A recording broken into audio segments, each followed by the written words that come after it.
নমস্কার বন্ধুরা, সামনে আসতে চলেছে ফাল্গুন মাস। আর ফাল্গুন মাসের শুরুতেই রয়েছে শিবরাত্রি। শিবরাত্রির পরেই রয়েছে দোল পূর্ণিমা। দোল পূর্ণিমা থেকে শুরু করে শিবরাত্রি কবে পড়েছে, সূর্যগ্রহণ চন্দ্রগ্রহণ কবে রয়েছে, একাদশী তিথি বা কবে পড়েছে এই মাসে, সমস্ত কিছু আমরা আজকের ভিডিওতে জেনে নেব। তার সাথেই জেনে নেব এই মাসের শুভ কিছু তারিখ, যেমন বিবাহ, অন্নপ্রাশন, গাত্রহরিদ্রা, সাধভক্ষণ, পঞ্চামৃত, দীক্ষা, নামকরণ, সমস্ত কিছু শুভ দিন তিথি কি রয়েছে সমস্তটাই আমরা আজকের ভিডিওতে জেনে নেব। তো চলুন বন্ধুরা, আর দেরি না করে ভিডিওটি শুরু করা যাক। যদি আমার চ্যানেলে নতুন হয়ে থাকেন অবশ্যই চ্যানেলটি সাবস্ক্রাইব করে এবং ভিডিওতে একটি লাইক করে শেষ পর্যন্ত সাথে থাকবেন। আশা করি ভিডিওটি আপনাদের জন্য খুবই হেল্পফুল হবে। ভিডিওটির মূল পর্বে যাওয়ার আগে দেবাদিদেব মহাদেবের যারা ভক্ত রয়েছেন অবশ্যই কমেন্ট বক্সে লিখুন ওম নমঃ শিবায় অথবা হর হর মহাদেব। চলুন ভিডিওটি শুরু করা যাক। আজকের ভিডিওতে আমরা ফাল্গুন মাসের 5ই ক্যালেন্ডার দেখে জেনে নেব কবে কি তিথি পড়ছে, কখন থেকে শুরু হচ্ছে, কখন শেষ হচ্ছে। শুরুতেই জেনে নেওয়া যাক আপনারা শিবরাত্রি কবে পালন করবেন। 2রা ফাল্গুন 15ই ফেব্রুয়ারি শিবরাত্রি পড়ছে। এই দিনে আপনারা সন্ধ্যের পর মানে 4:48 থেকে শিবরাত্রি পড়ছে, শিব চতুর্দশী। এর পরবর্তী সময়ে 5টা থেকে আপনারা উপবাস করে জল ঢালতে পারেন। চতুর্দশী তিথি সমাপ্ত হচ্ছে 3রা ফাল্গুন 16ই ফেব্রুয়ারি সোমবার সন্ধ্যা 5:32 মধ্যে। তবে যারা সকালে পুজো করতে চান তাদেরকে কিন্তু পরের দিন মানে সোমবার দিন 3রা ফাল্গুন 16ই ফেব্রুয়ারি বেলা 12টার মধ্যে পুজো করে নিতে হবে। এই ফাল্গুন মাসের অমাবস্যা তিথি শুরু হচ্ছে, অর্থাৎ ফাল্গুনী অমাবস্যা তিথি শুরু হচ্ছে 3রা ফাল্গুন 16ই ফেব্রুয়ারি সোমবার সন্ধ্যা 5:32 থেকে। অমাবস্যা তিথি সমাপ্ত হবে 4ঠা ফাল্গুন 17ই ফেব্রুয়ারি মঙ্গলবার সন্ধ্যা 5:45।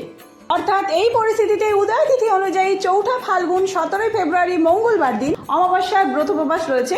তবে যারা নিশি পালন করতে চান তাদের কিন্তু আগের দিন মানে 3রা ফাল্গুন 16ই ফেব্রুয়ারি রাত্রেই অমাবস্যা নিশি পালন করতে হবে। ফাল্গুনী অমাবস্যা শেষ হওয়ার ঠিক একদিন পরেই 6 ফাল্গুন 19শে ফেব্রুয়ারি রয়েছে রামকৃষ্ণ দেবের জন্মতিথি, ওঙ্কারনাথ দেবের জন্মদিন আর রাসমণি দেবীর মৃত্যুদিন। এর ঠিক পরেই রয়েছে 8ই ফাল্গুন 21শে ফেব্রুয়ারি আন্তর্জাতিক মাতৃভাষা দিবস, 9 ফাল্গুন বেলুর মঠে রামকৃষ্ণ দেবের জন্মোৎসব পালন, 10ই ফাল্গুন 23শে ফেব্রুয়ারি গরুপিনী ষষ্ঠী। আর এর ঠিক কিছুদিন পরেই 14ই ফাল্গুন রয়েছে একাদশী তিথি, ফাল্গুন মাসের প্রথম একাদশী তিথি। এই একাদশী তিথি শুরু হচ্ছে 13ই ফাল্গুন 26শে ফেব্রুয়ারি বৃহস্পতিবার রাত্রি 12:29 থেকে।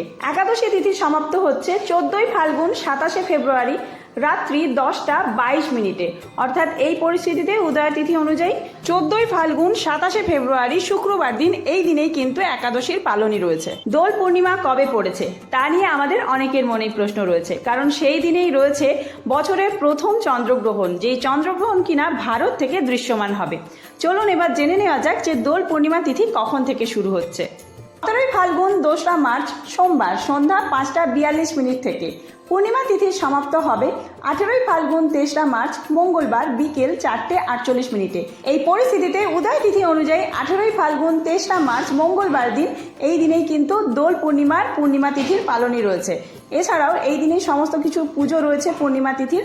আর চন্দ্রগ্রহণও কিন্তু এই দিনেই দৃশ্যমান হবে। চন্দ্রগ্রহণ দৃশ্যমান হবে দুপুর 3:20 থেকে শুরু করে সমাপ্ত হবে রাত্রি 6:48 মধ্যে। 18ই ফাল্গুন যেই দিন দোল পূর্ণিমা পড়েছে মানে 3রা মার্চ, ওই দিনেই কিন্তু শ্রীকৃষ্ণের দোলযাত্রা উৎসব, শান্তিনিকেতনে বসন্ত উৎসব, গৌরাঙ্গ মহাপ্রভুর আবির্ভাব তিথি, এই সমস্ত কিছুই রয়েছে। তার সাথে পূর্ণগ্রাস চন্দ্রগ্রহণও এই দিনেই দৃশ্যমান হবে। এর ঠিক পরেই 23শে ফাল্গুন 8ই মার্চ রবিবার দিন রয়েছে কৃষ্ণের পঞ্চম দোল। তারপরে 26শে ফাল্গুন 11ই মার্চ শীতলাষ্টমী বা শীতলা পুজো। তারপরে 28শে ফাল্গুন গৌরাঙ্গ মহাপ্রভুর দশম দোল এবং তারপরে সবশেষে রয়েছে ফাল্গুন মাসের সর্বশেষ একাদশী, যে একাদশী তিথি শুরু হচ্ছে 29শে ফাল্গুন 14ই মার্চ শনিবার দিন সন্ধ্যা 6:06 থেকে শুরু করে একাদশী তিথি সমাপ্ত হবে 30শে ফাল্গুন 15ই মার্চ রবিবার সকাল 7:17। এই পরিস্থিতিতে উদয় তিথি অনুযায়ী 30শে ফাল্গুন 15ই মার্চ রবিবার দিনেই একাদশী তিথির পালনই রয়েছে। ফাল্গুন মাস কিন্তু অত্যন্ত শুভ মাস, তাই এই মাসে বিবাহ, অন্নপ্রাশন, সাধভক্ষণ সমস্ত কিছুর শুভ তারিখ রয়েছে। বিবাহের তারিখ 1, 12, 17, 19, 24 এই 5টি তারিখ রয়েছে বিবাহের জন্য। এছাড়াও গাত্রহরিদ্রার 7, 9, 13, 19, 20, 23। অন্নপ্রাশনের জন্য 7, 9, 13, 16। সাধভক্ষণ 5 আর 16। গর্ভাধান 4, 6, 13, 18, 20, 23। পঞ্চামৃত 9 আর 16, দীক্ষা 11, 12, 18, 23, 28, নামকরণ 5, 7, 13, 19, 20। এছাড়াও গ্রহ পূজা, ব্যবসা বাণিজ্য সমস্ত কিছুর যে সমস্ত শুভ তারিখ রয়েছে সমস্ত কিছুই আমি স্ক্রিনে দেখিয়ে দিলাম, আপনারা এগুলি দেখে নেবেন। খুব তাড়াতাড়ি নতুন কোনো ভিডিও নিয়ে আসছি, সেই সমস্ত ভিডিও দেখার জন্য অবশ্যই চ্যানেলটি সাবস্ক্রাইব করে সাথে থাকবেন এবং এই ভিডিওটি যদি হেল্পফুল হয়ে থাকে বন্ধুদের মধ্যে অনেক অনেক বেশি শেয়ার করবেন। ধন্যবাদ।